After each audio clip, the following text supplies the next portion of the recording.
제 아들이 초등학교 다닐 때였어요. 그때 아버지 생신이 있어서 이제 식구들이 다 모여서 집에 모였다가 식당으로 식사를 하러 가는 이 과정이었습니다. 근데 제 아들이 제 차에 타지 않고 할아버지 차를 타는 것입니다. 그리고 이제 식사가 끝난 다음에 이제 서울로 올라가는데 아들이 그래요. 아빠, 할아버지가 할아버지 땅 나한테 주기로 했어. 이게 무슨 소린가? 보니까 이 아이가 이제 서울은 워낙 땅값이 비싸잖아요. 뭐 저희 땅 한 평도 없는 이런 사람들인데 시골에 갔더니 뭐 땅이 넓은 거거든요. 거긴 땅이 아주 싸요. 여기 뭐 1000분의 1, 10,000분의 1도 안 될 만큼 정말 싼데 이 아이가 이제 어린 나이에 와, 이 땅이 있으면 좋겠다. 할아버지, 이 땅 누구에게 주실 거예요?로 질문한 거예요. 할아버지가 뭐라고 이야기했냐면 담이나 네가 목사 되면 너한테 이 땅을 줄게. 할아버지 제가 되겠습니다. 그 땅을 받기로 했다는 거예요. 얼마나 우스웠는지 몰라요. 저는 솔직히 그 땅 조금도 관심이 없습니다. 아무런 관심이 없어요. 이제 부모로서 이 자녀들에게 유산을 이렇게 상속하는 이런 경우들이 있죠. 우리 교회도 이제 많이들 계실 거예요. 어떻게 하면 이 재산을 잘 자녀들에게 상속할 수 있을까? 요즘에 우리나라 상속세가 매우 높아요. 1억 이하는 10%, 5억 이하는 20%, 10억 이하는 30%, 30억 이하는 40%, 30억이 넘으면요 50%가 이게 상속세입니다. 이런 고민이 들죠. 어떻게 하면 돈을 조금 세금을 덜 내면서 자녀들에게 이걸 물려줄 수 있을까?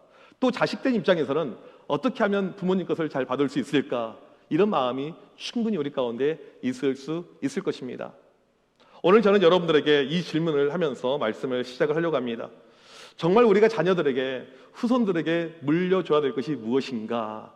무엇을 물려주면 그것이 최고일까? 그런 생각을 해보게 됩니다. 오늘 본문에 다윗이 죽기 전에 자기 아들 솔로몬에게 유언을 하고 있는 장면이 나옵니다.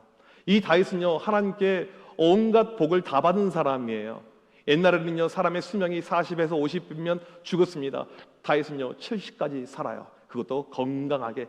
그가 30세의 왕이 되어서 40년 동안 왕으로서 통치하면서 그렇게 삽니다. 이 다윗이 온갖 축복을 받는 가운데 이제 죽게 되었습니다. 그리고 마지막으로 자기 아들에게 유언을 남기고 있는 것이 오늘 본문의 내용이에요. 무엇을 남기고 있는가? 어떤 이야기를 하고 있는가? 이것을 우리가 잘 봐야 되는데 오늘 말씀 이 3절이 유언 가운데 가장 중요한 내용입니다. 같이 한번 3절 말씀 읽겠습니다. 시작. 내 하나님 여호와의 명령을 지켜 그 길로 행하여 그 법률과 계명과 율례와 증거를 모세의 율법에 기록된 대로 지키라. 그리하면 내가 무엇을 하든지 어디로 가든지 형통할지라. 이 3절 말씀을 자세히 보게 되면요, 비슷한 단어가 반복이 되는 것을 알 수가 있습니다. 성경을 뚜렷하게 보게 되면 비슷한 단어가 나오고 있어요. 명령, 길, 법률, 계명, 율례, 증거, 율법, 전부 다 하나님의 말씀을 뜻하는 단어입니다. 무려 7번 강조해요. 그만큼 중요하니까. 이 다윗의 인생에서 가장 중요했던 것은 하나님이었습니다. 하나님의 말씀이었어요. 그러니까 마지막으로 자기 아들에게 물려줄 것이 무엇인가? 하나님의 말씀이었다는 것입니다. 신앙의 유산이었습니다. 이 다윗은 평생 하나님밖에 몰랐어요. 그래서 이 다윗이 쓴 시편을 보게 되면 하나님의 말씀, 하나님을 얼마나 그가 사모했는지 우리가 그 구절을 잘 알 수가 있습니다. 여러분, 성경에서 가장 긴 장이 있어요. 시편 119편입니다. 너무나도 길어요. 하루에 읽기 어려울 만큼 긴 이 말씀이 시편 119편이죠. 176개의 절로 만들어져 있습니다. 이 시편 119편을 보게 되면 특징이 있는데 어떤 특징이 있냐면 22개의 문단이 있어요. 그리고 문단마다 8개의 절이 나와 있습니다. 이 히브리 시의 아주 독특한 특이한 특징을 볼 수가 있는데 화면에 보시게 되면요, 또 어떤 특징이 있냐면 히브리어 알파벳이 알렛, 베트, 김메, 달렛 이렇게 진행하고 있는데 8절씩 끊어가지고요, 앞에 1절부터 7절까지는 8절까지는 이 알렙으로 앞에 단어가 시작이 됩니다. 영어로 말하면 A로 시작하게 돼요. 그 다음에 9절부터는요 그 다음 알파벳으로 단어가 시작이 돼요. 그 다음 또 8절 지나면 또 그 다음 단어로 시작하게 됩니다. 그렇게 아주 특이하게 히브리어 단어 22가지 이 알파벳 순서대로 이 시를 만들어 놓은 것이 시편 119편의 이 특징입니다. 중요한 것은 무엇이냐면요, 이 시편 119편이 가지고 있는 주제가 무엇인가? 하나님의 말씀입니다. 119편의 저자가 누구인지 정확하게 우리가 알 수는 없지만 대부분의 학자들은 다윗이라고 이야기하고 있어요. 얼마나 다윗이 하나님의 말씀을 사모했는지 이것을 알 수 있는 대목이 시편 119편의 모습입니다. 특별히 이 말씀을 보게 되면 우리가 너무나도 좋아하는 말씀들이, 주옥 같은 말씀들이 많이 있어요. 대표적인 몇 가지 예를 들어서 보겠습니다. 9절 보게 되면 청년이 무엇으로 그의 행실을 깨끗하게 하리이까 주의 말씀만 지킬 따름이니이다. 18절에 내 눈을 열어서 주의 율법에서 놀라운 것을 보게 하소서. 50절에 이 말씀은 나의 고난 중에 위로라. 주의 말씀이 나를 살리셨기 때문이다. 97절 내가 주의 법을 어찌 그리 사랑하는지요. 내가 그것을 종일 작은 소리로 읊조리니이다. 103절 주의 말씀의 맛이 내게 어찌 그리 단지요. 내 입에 꿀보다 더 다니이다. 105절에 주의 말씀은 내 발의 등이요 내 길의 빛이니이다. 148절 주의 말씀을 조용히 읊조리려고 내가 새벽녘에 눈을 떴나이다. 우리가 너무나도 좋아하는 말씀들인데 119편은 전부 다 있습니다. 이 말씀의 주제들은 전부 다 하나님의 말씀이에요. 다윗의 믿음의 간증이고 고백입니다. 지금 이 다윗은 솔로몬에게 다른 것을 이야기하지 않고 하나님의 말씀을 이야기해요. 솔로몬아, 하나님의 말씀만 지키게 되면 너 어딜 가든지 형통이 있다. 무엇을 하든지 형통이 있다. 걱정하지 말라. 그렇게 이야기를 하고 있습니다. 이것이 다윗의 모습이에요. 저는 이 말씀을 보면서 우리의 어떤 마지막이, 우리의 어떤 모습이 이런 모습이 되면 좋겠다라는 생각을 합니다. 다른 유산을 물려줄 것이 아니고 우리 자녀들에게 물려줘야 될 유산은 하나님의 말씀이다. 하나님의 말씀이 가장 저는 중요하다고 확신합니다. 그러면 왜 우리가 하나님의 말씀을 반드시 물려줘야 될 것인가? 여기에 이유가 있습니다. 첫 번째로 역경을 이겨내기 때문에 그렇습니다.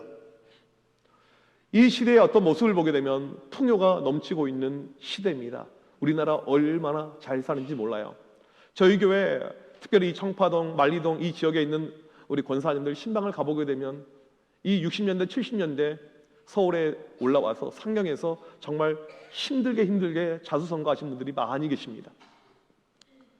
삶의 목표가 건강, 행복, 평안 이런 것이 아니에요. 생존이죠, 생존. 어떻게 하면 여기서 암 굶고 살 수 있을까? 어떻게 하면 자식들을 교육시킬 수 있을까? 이것밖에 없어요. 여행을 다녀본 적이 없습니다. 레저 생활을 해본 적이 없어요. 그렇게 고생해서 집 한 칸 마련하고 평생을 왔습니다. 이것이 조부모 시대의 세대, 부모의 세대의 모습이라면 요즘에 우리 아이들은요 너무나도 풍족해요. 너무나도 모든 것이 다 갖춰져 있습니다. 또한 아이들 숫자도 적어요. 너무나도 소중한 존재들이죠. 그래서 이 아이들이 나약합니다. 과거의 세대에 비교해서 이 아이들의 멘탈이 너무나도 연약해요. 조금만 힘들면 아이들이 목숨을 끊어버립니다. 이 아이들 가운데 어려움을 극복해내지 못해요. 군대 가서도 집에 전화해서 도움을 요청합니다. 부모들이 군대에 부대장하고 맨날 통화를 해야 돼요. 이런 어떤 이 시대의 모습들, 나약한 모습들, 이런 마음이 듭니다. 우리나라가 지금 단군 이래로 가장 부유하다고 이야기하는데 이 풍요로움과 이 강대국의 모습이 꺾일 수 있거든요. 언제든지 꺾일 수가 있습니다. 과연 이 시대 아이들이 이런 역경을 극복해낼 수 있을까? 이런 생각이 듭니다. 성경에 보게 되면 요셉이 있습니다. 요셉은 17살에 노예로 이집트에 끌려가게 됩니다. 아버지가 족장이었습니다. 무슨 뜻이냐면 그 당시 가장 부유했던 가정의 아들이었어요. 한순간에 노예가 됩니다. 여러분 견딜 수가 있겠습니까? 그런데 이 요셉이 견뎌내요. 힘든 외국 생활, 힘든 생활, 노예 생활을 견딥니다. 그런 가운데 그가 20대 되었을 때 승승장구해서 가장 높은 노예로 올라갑니다. 그런데 이 주인, 이 마나님이 이 요셉을 유혹을 해요. 이 당시 노예는요 짐승보다 못한 존재였고 그냥 놀잇개감에 불과합니다. 그런데 이 요셉이 이것을 무찔립니다. 이겨내요. 모든 어려움을 무찔릴 수 있었던 이유가 어디 있었는가? 하나님의 말씀이란 거죠.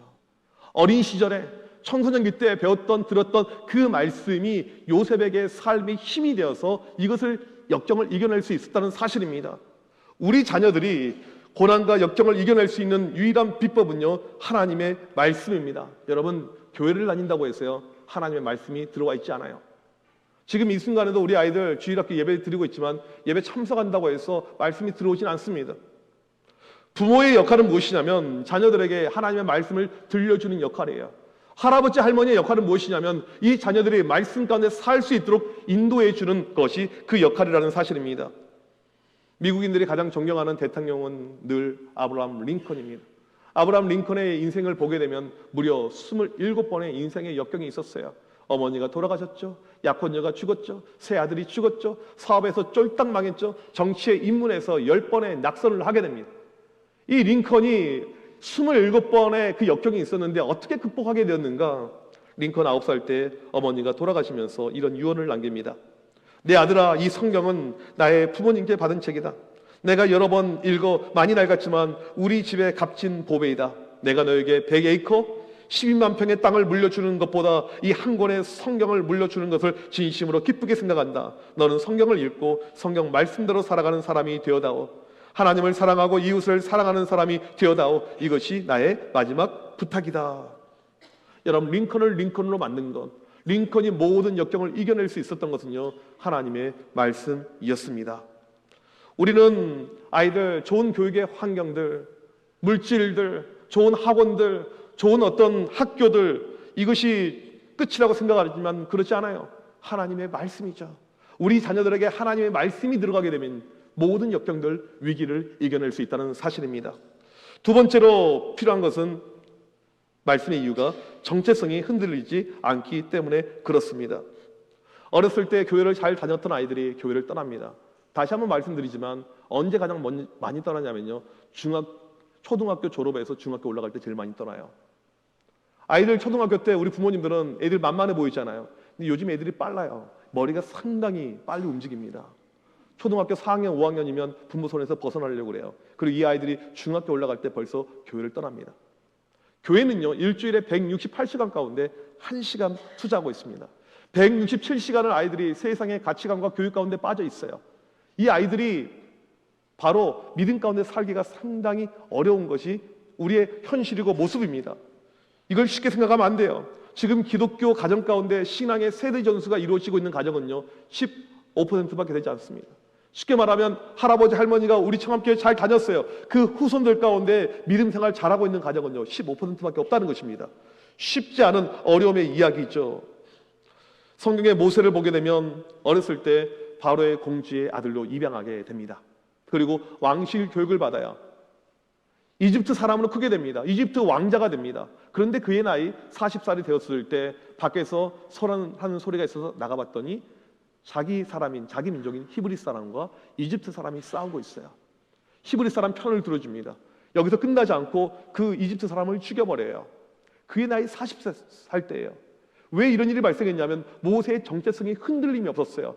나는 히브리 사람이다. 나는 하나님을 믿는 사람이다. 여러분, 이것이 어떻게 가능합니까? 100일 때 입양된 아이예요. 이집트 사람으로 컸습니다. 왕실 교육을 받았어요. 그런데 어떻게 어린 그 시절에서 이렇게 성장하여서 이런 정체성이 그대로 유지가 되었는가? 바로 그의 어머니 요게벳의 믿음 때문이죠.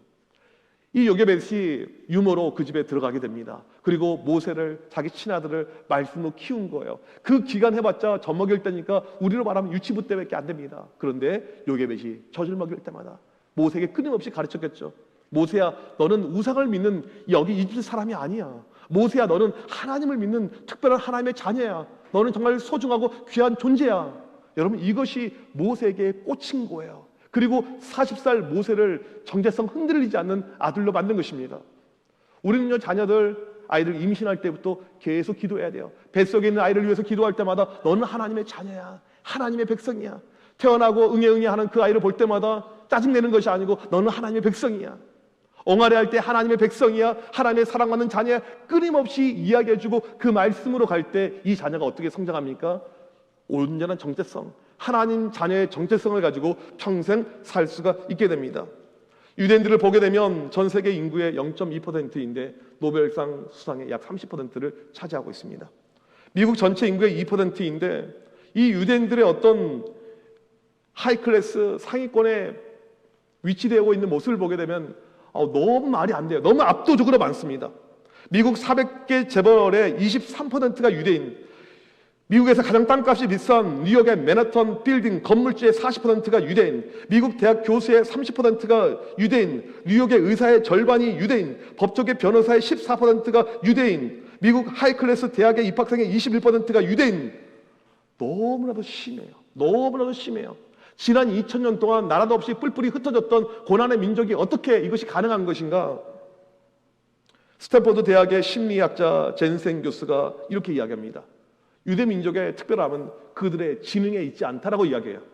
우리가 볼 때는 탁월한 어떤 특별함이 있다고 생각하는데 그렇지 않다는 것입니다. 몇 년 전에 통계를 보니까요, 대한민국 IQ가 세계 1등을 찍은 적이 있어요. 우리나라 IQ는요 1등, 5등 밖을 벗어나지 않습니다. 오히려 우리가 더 똑똑해요. 근데 왜 이 유대인들인가 봤더니 이들은, 특별히 정통 유대인들은요 집에 TV를 두지 않습니다. 아이들에게 미디어를 주지 않아요. 우리처럼 스마트폰 이렇게 주지 않습니다. 하루에 3번씩 3대가 모여서 기도합니다. 자녀들과 함께 아침 저녁으로 하루에 2번씩 쉐마를 암송합니다.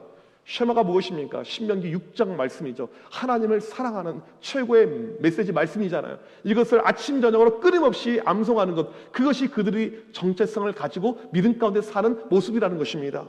여러분, 우리 자녀들 신앙의 정체성, 믿음의 정체성 그냥 만들어지는 것이 아니고요, 하나님의 말씀이 들어갈 때 만들어지는 것을 믿으기 바랍니다. 세 번째로 축복의 통로가 되기 때문에 그렇습니다.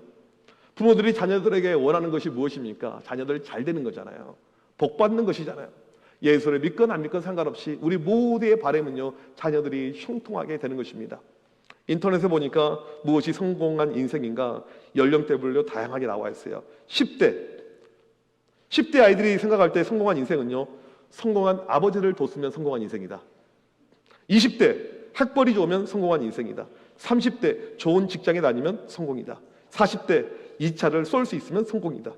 50대 자녀가 공부를 잘하면 성공이다. 60대 자녀가 모두 결혼했으면 성공이다. 70대 여전히 돈 벌고 있으면 성공이다. 80대 마누라가 밥 차려주면 성공이다. 이동일 장로님 성공인 줄 믿습니다. 90대 전화 오는 사람이 있으면 성공이다. 100세 혼자서 문턱을 넘을 수 있으면 성공이다. 우리는 성공하길 원해요. 자녀들의 인생이 성공한 인생이 되길 원하죠. 그런 면에서 우리 집안은요 별로 특별한 것이 없어요. 흙수저 집안입니다. 물질이 전혀 없어요. 서포팅을 할 수가 없습니다. 또 자녀가 태어나는 과정에서 이 아이에게 장애가 생겼어요. 만약에 이런 과정이 있다면 부모로서 상당히 미안한 마음이 클 것입니다. 성경에 보면 그렇게 태어난 사람이 있는데 야베스예요. 야베스의 이름의 뜻은요 고통입니다. 어머니가 고통 가운데 야베스를 낳게 됩니다.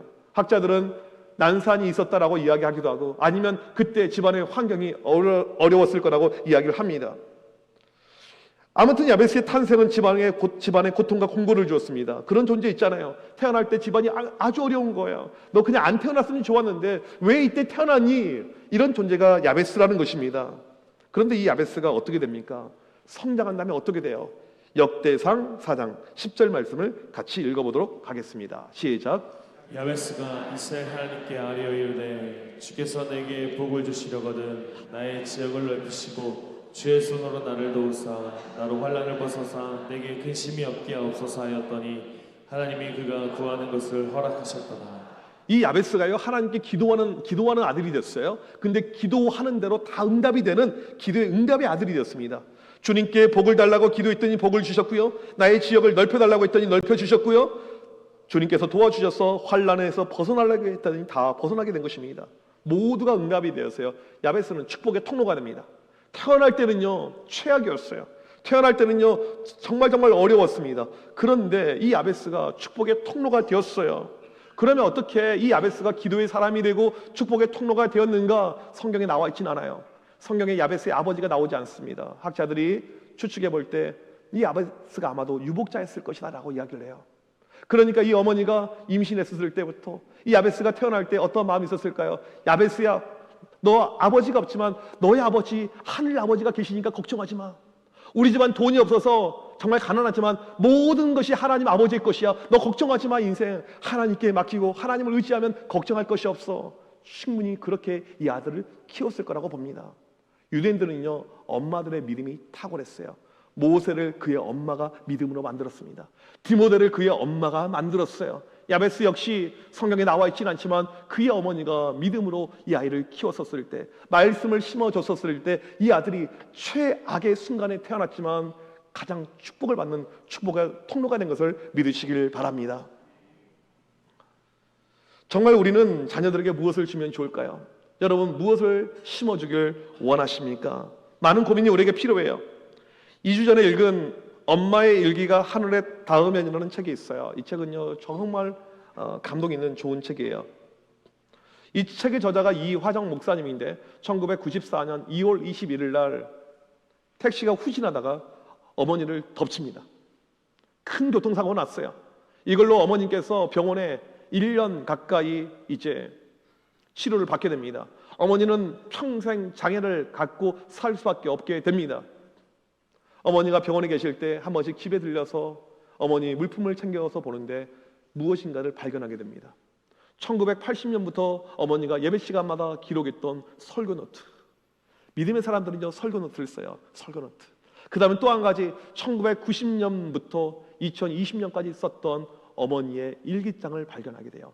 30년 동안 어머니께서 38권의 일기장을 썼습니다. 그리고 이 아들이 어머니의 모습을 다시 한번 재조명하게 됩니다. 이 가정이 어떤 가정이냐면 찢어지게 가난한 가정이에요. 이 어머니는 정말 가난하게 자랐는데 결혼도 가난한 사람하고 있어요. 계속 가난 가운데 살았습니다. 평생을 살면서 한 번도 아들에게 물질의 원조와 도움을 줘본 적이 한 번도 없어요. 그런데 어머니의 일기를 보니까 이 어머니의 신앙과 어머니의 중심을 아들이 알게 되었습니다. 일기를 소개를 해드리겠습니다. 1994년 5월 21일 토요일 일기. 오늘 새벽부터 날씨가 좋지 않아서 더 바쁘게 일했습니다. 아무리 바쁘게 일을 해도 우리 하나님께서 함께 하시면 무슨 일이든지 할 수 있으리라 믿습니다. 주님, 이 연약한 저희를 붙들어 주시옵소서. 도와주실 줄 믿습니다. 소금 작업하고 집으로 돌아오면 집안일을 해야 합니다. 주님 붙잡아 주시고 주 안에 살게 하옵소서. 어려운 일이 자꾸만 생기고 시험거리가 너무나도 많습니다. 우리 남편 이 집사님 주님과 더불어 살게 하옵소서.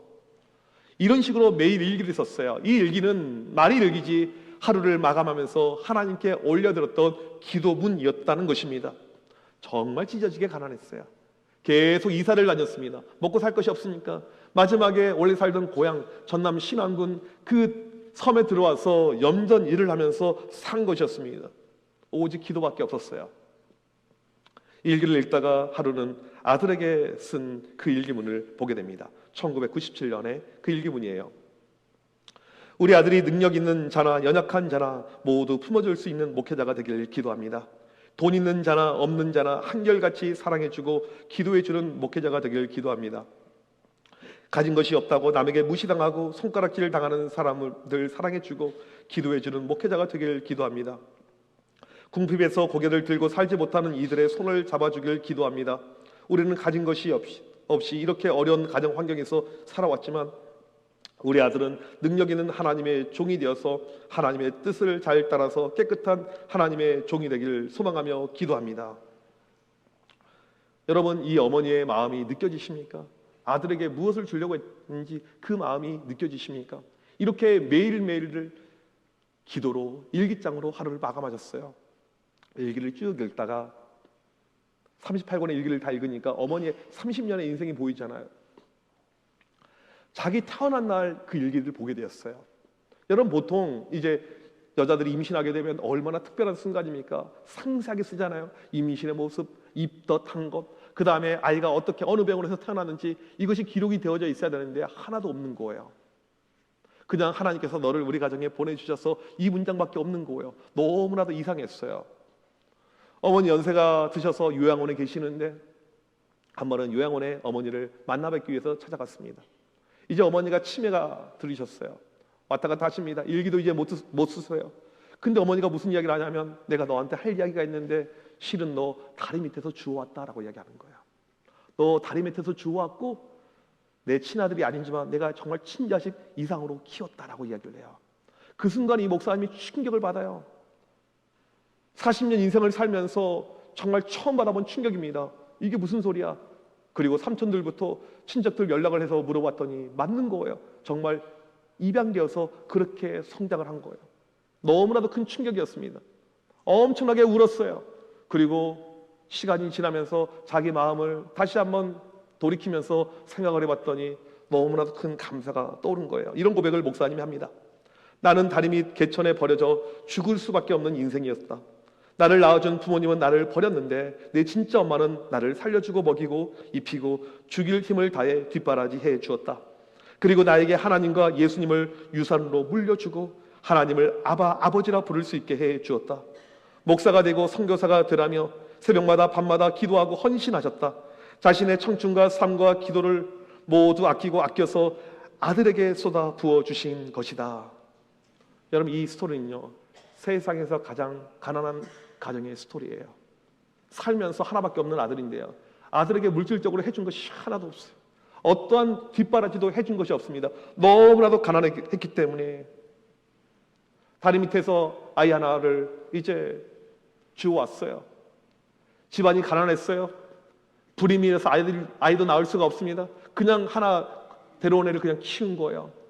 염전에서 일하다가 우연히 교회 종소들을 보면서 교회 나가게 됩니다. 그리고 예수님을 만나게 되었어요. 그리고는 이분이 이렇게 믿음을 가지고 살면서 내가 우리 아들에게 해줄 수 있는 것은 무엇인가? 기도하는 것이지, 말씀으로 키우는 것이지, 그렇게 평생을 이 아들을 키운 것입니다. 이 아들은 엄마의 기도대로 그대로 응답이 됩니다. 아들은 목사가 되었고 독일로 유학 가서 박사를 받게 됩니다. 이민교회가 참 어렵거든요. 힘들어요. 그런데 이 독일에서 지금 이민 목회를 하고 있는데 얼마나 목회를 잘하고 있는지 모릅니다. 훌륭한 목사님이 되었어요. 여러분, 우리가 자녀들에게 무엇을 남겨줘야 될까요? 무엇을 줘야 될까요? 무엇을 유산으로 남겨주길 원합니까? 돈입니까? 집입니까? 건물입니까? 땅입니까? 저는 하나님이라고 확신합니다. 하나님의 말씀, 하나님, 이것이면 충분한 것입니다. 오늘 이 시간 우리 가운데 이런 결단이 이루어지길 원합니다. 하나님, 내가 줄 유산이 없습니다. 내가 특별히 줄 수 있는 것이 없습니다. 하지만 우리 아들에게, 우리 딸에게, 우리 손자, 손녀들에게, 우리 후손들에게 하나님을 주길 원합니다. 하나님의 말씀을 주길 원합니다. 무슨 일이 있더라도 하나님의 말씀으로 키울 수 있는 부모가 되게 하여 주시옵소서. 그런 믿음을 가지고 나아가는 우리 모두가 되시길 주님의 이름으로 간절히 축복합니다. 우리 이 시간 자리에 승하셔서 함께 찬양하길 원합니다. 우리를 지으신 이가 하나님이시죠. 우리를 부르신 이도 하나님입니다. 우리를 여기로 보내주신 분도 하나님입니다. 우리 된 모든 것은 하나님의 은혜이죠. 이 하나님의 은혜를, 하나님을 자녀들에게 알리길 원합니다. 증가하기를 원합니다. 이 마음을 가지고 우리 같이 찬양 부르도록 하겠습니다.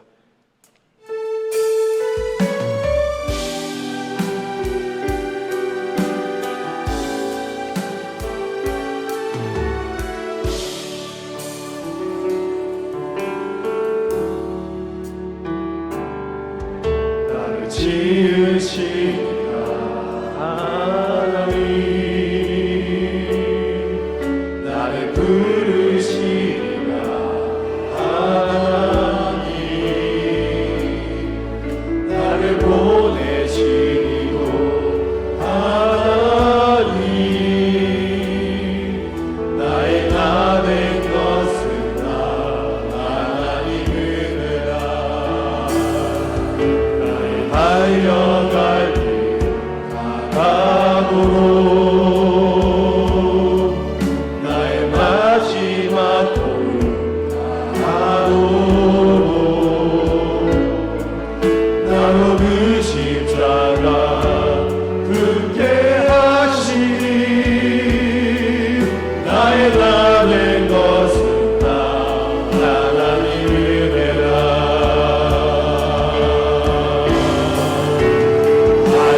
나를 지으신 이가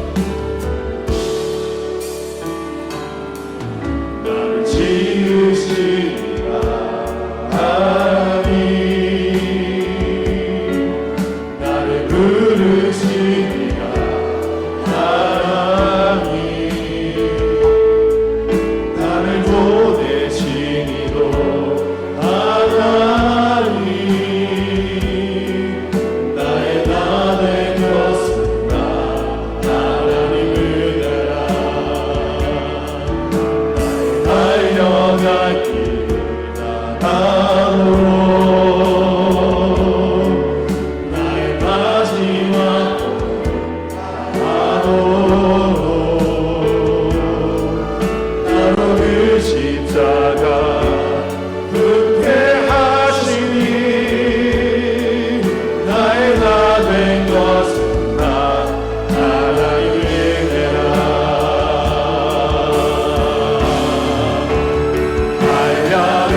시간 합심하여 기도할 때 여러분 하나님의 은혜를 체험하신 분입니까? 여러분의 부모님을 통해서, 여러분의 할아버지 할머니를 통해서 우리는 하나님의 놀라운 은혜를 체험했는데 왜 이 은혜를 흘려보내지 못하고 있습니까? 왜 자녀들에게, 왜 후손들에게 세상 것을 주면서 세상에서 잘되고 잘 사는 것만 가르치면서 하나님의 말씀을 가르치지 못하고 있습니까? 이 시간 우리에게 필요한 결단이 무엇입니까? 하나님, 다른 것을 주는 것이 아니고 하나님의 말씀을 심겨주게 하여 주셔서 하나님의 은혜를 흘러넘치게 하여 주셔서 하나님, 그럴 가운데 우리 자녀들 믿음의 정체성을 가지고 살고 세상의 풍파를 이겨내고 축복의 통로가 될 줄 믿습니다. 하나님, 이런 놀라운 역사가 우리 가운데 나타나게 하여 주셔서 우리 시간 주여 보내치고 간절히 기도합니다. 주여! 하나님 아버지, 이 시간 간절히 기도합니다. 우리에게 하나님의 은혜, 하나님의 놀라운 은혜를 주심을 감사합니다. 주여, 우리는 그를 찾아 하나님, 우리는 그 놀라운 은혜 가운데 살고 우리 자녀들 가운데 믿음이 떨어져 영적으로 죽어가며 하나님 이래야 망하리 오지 너무나도 있으면 주여, 이 시간 간절히 기도할 때 주여, 우리 가운데 이런 믿음의 역사들, 믿음의 확신을 허락하여 주시옵소서. 하나님의 말씀으로 서게 하여 주옵소서. 오직 하나님의 말씀, 오직 하나님의 말씀이 우리 가운데, 하나님의 말씀으로 살아가는 우리가 되게 하여 주옵소서. 하나님, 자녀들에게 무엇을 여기 하나님만을 소개시키고 하나님의 말씀 안을 결정시켜 하나님, 그런 모든 믿음의 가족을 되게 하여 주옵소서. 하나님, 그러할 때 우리 자녀들 모든 자식을 이겨낼 줄 믿습니다. 하나님, 모든 시험을 이겨낼 줄 믿습니다.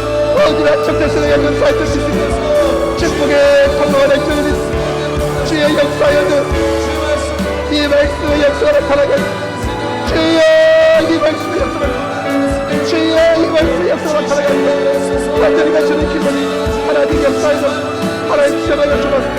하나님 말씀을 가지고 살 수 있는 하나님의 귀한 백성, 믿음의 백성 되게 하여 주옵소서.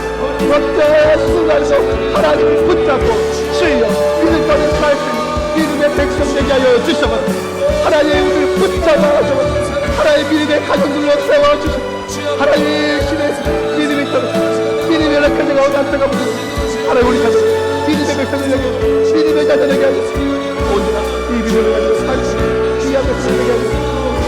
간절히 기도할 때 아버지 인정하여 주옵소서. 아버지 주장하여 주옵소서. 아버지 일하여 주옵소서. 오직 믿음의 삶, 믿음의 백성을 내칠 수 있나이다. 주여, 우리 모든 가정들 하나님의 은혜가 넘치는 그 가정들에게 해주시고 하나님 놀라시 역사가 달려나가시고 복된 믿음의 놀라시 하나님 함께 해주시고 오늘도 하나님의 놀라신 은혜의 역사를 시험하시고 하나님, 그런 믿음의 가정들 세워주옵소서. 역사, 그 역사가 나타나시고 귀하게 이 믿음의 역사를 넘겨주시고 하나님 함께하여 주시고 역사하시고 인도하여 주시옵소서. 하나님 아버지, 감사합니다. 우리에게 하나님을 믿는 귀한 믿음, 이 은혜를 허락하심을 감사합니다. 이 시간에 간절히 기도할 때 우리는 이 은혜 가운데 살고 있는데 우리 후손들이, 우리 자녀들이 믿음을 놓치고 살고 있는 자녀들이 너무나도 많이 있음을 고백합니다. 하나님, 우리 자녀들에게 물질을 물려주는 부모가 아닌 자녀들에게 하나님을 물려주는 부모가 되게 하여 주시옵소서. 우리 자녀들, 우리 후손들 하나님의 말씀을 받아서 위기에서 승리케 하여 주시옵시고 온전한 정체성을 가지고 살게 하여 주시옵시고 축복의 통로가 되는 놀라운 역사가 나타나게 하여 주시옵소서. 지금은 우리 주 예수 그리스도의 크신 은혜와 하나님 아버지의 무한하신 사랑하심과 성령님의 위로 교통하심이 오직 하나님의 말씀으로 살며 그 말씀을 유산으로 물려주길 원하는 주의 모든 백성들 머리머리 위에 지금부터 영원토록 함께 있을지어다. 아멘.